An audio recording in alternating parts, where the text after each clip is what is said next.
бүгүн сиздер менен талкуулай турган негизги тема жаштардын тарбиясы жөнүндө сүйлөшөбүз.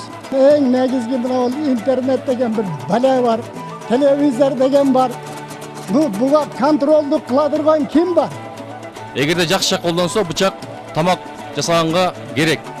Койду малды сойгонго керек. Интернет ошондой эле биздин күнүмдүк жашоодогу жаштар үчүн, билимдүүлөр үчүн, илимдүүлөр үчүн керектүү нерсе. Ата-энелер Москвага барат, балдарын карабайт. Ушул ата-энеси Москвада болсо, башка ата-энелерге салыштырмалуу бала өксүк болуп чоңоет.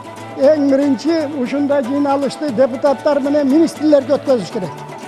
Негизги проблема биздин аялдарда. Себеби биздин аялдар азыр эркектер менен тең болгон аракет кылат. Эркектер менен тең талашып иштешет. Коомдун бузулушунун дагы эң биринчи себепкери бул эркек кишилер болот. Эркек кишилер коомдогу жалпы эркек кишилер. Эмне себептен? Себеби үйдү деле алайлы, кичинекей бул мамлекет. А мамлекеттин үйдүн тирөөчүсү бул ата болуп эсептелет.